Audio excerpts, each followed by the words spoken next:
So today I am going to teach you guys how to make an origami favorite. It's the little jumping frog. So you press his back and he jumps. Alright, so step one, you need to start with a square piece of paper because most origami things start with square pieces of paper. That's just how it goes. So the first thing you're going to do is you're going to fold it in half in what we call it's normally a hot dog fold, but because it's square, it's all good. We're going to fold it in half like that.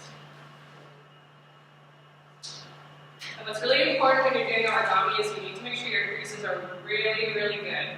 So it's good to run your fingernails or your fingers over them to make sure they're nice, nice and flat. Okay? So you get a flat piece of paper like that, and the open book part is on your left. Okay? The next thing you're going to do is you're going to take the top corner, the one that's on the fold edge, and you're going to fold it down. So you've got a triangle on the top. Make sure that folds nice and tight. Then you're actually going to unfold it. So we just made a crease. The difference between a fold and a crease when you're making origami is a crease is sort of in preparation for other folds, while a fold is permanent. Okay? So it should look like this. The next thing we're going to do is we're going to do the same thing on the opposite corner. So now we're going to take the corner with the open flaps and fold it down to the other side.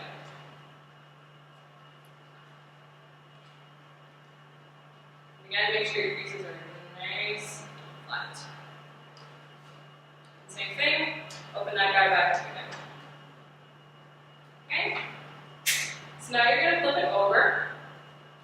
So now the open book part is on your right side.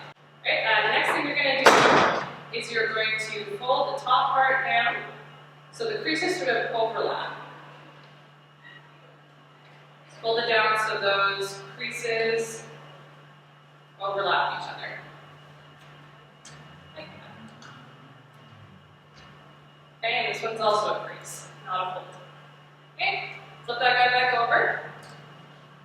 Okay, and so now all these creases are going to work together to help us do our next fold. So these two little corners right here are going to come together. We're just going to kiss. So you pull them together so they kiss, and then you're going to flatten the top down. Okay, so you're going to pull those towards you. Pull those little corners towards you. Yeah, and then flatten the top down. Yeah, you got it. And then flatten that top down.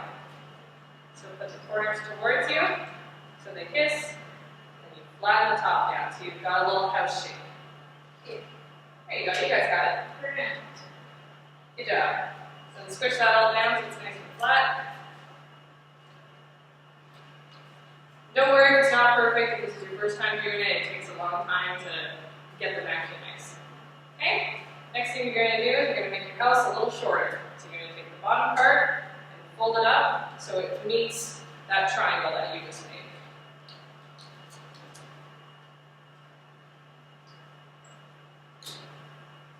Here, so now your house is now a one-story house as opposed to a two-story house. Okay, and the next thing we're going to do is we're going to make the little front feet for our frog. So we're going to take the little flaps on the house here and fold them up to make little feet. Fold them up, like so, to make little feet.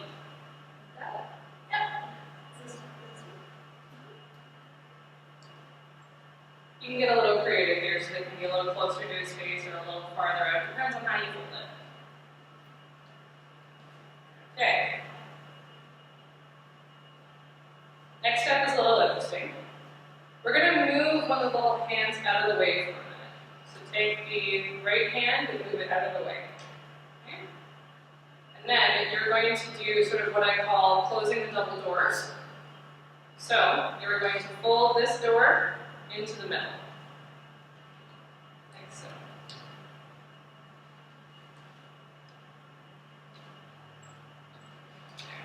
So you folded that door into the middle.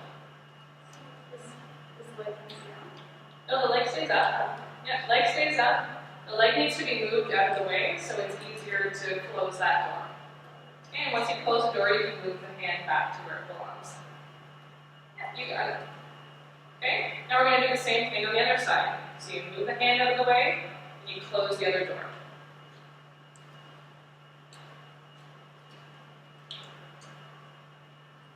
And when you're done, you can move the hand back to where it belongs. And it's important that you want those doors to meet right in the middle like they are an actual set of doors.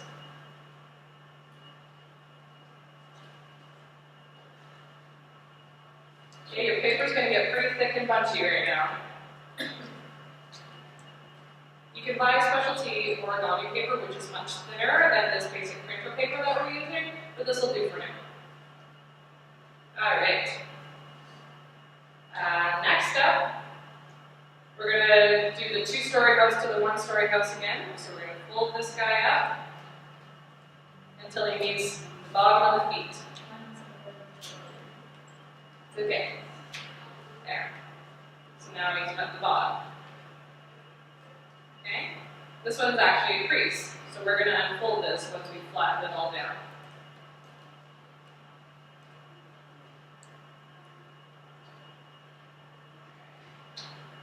So this is probably the trickiest step of the whole part. If you open up your doors, you'll find that there's a little space in between them. So when your doors are closed, you have to poke your finger into that hole while holding on the top of the door. Sort of open it up.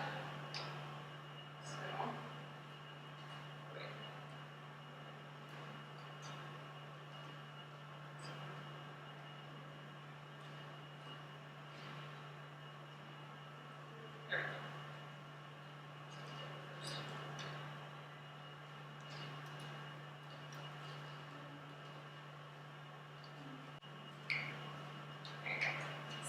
There we go. That's okay. There you go. All right. We all look there, but now we all look like this. Okay. So these little square areas right here should be folded directly down the middle to make little points on the end here. Okay. The next step we're going to do is we're going to start making the back feet of our frog. So you're going to fold both of these legs down like that. The leg down. There should already sort of be a crease there that you can just follow.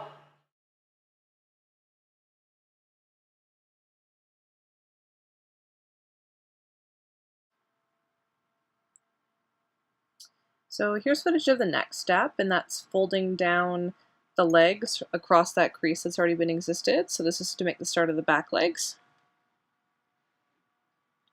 And then so now you're going to use that crease as a guideline and fold those legs sort of towards that crease. It's almost like you're folding them in half towards that crease guideline, and that makes your back feet. So the next thing you're going to do is you're basically going to make him do like a sit-up. So you're going to fold that frog in half, bring his feet up to his legs right along that middle line there. And then you're going to fold that last flap sort of back in half towards his back. And this is going to make the mechanism that's used for making him jump. So now that you've squished them all up, he should be good to go. So if you press and hold on the back, he should take off and jump. It may be necessary to do a little bit of adjustments, but he should be good to go. It's really fun to experiment and try and see if you can make frogs jump farther depending on how you fold them, see if you can make them do flips, and also working on the size. Another fun thing to do is color them and make them into your own cool looking frog. Or it's always fun to raise them.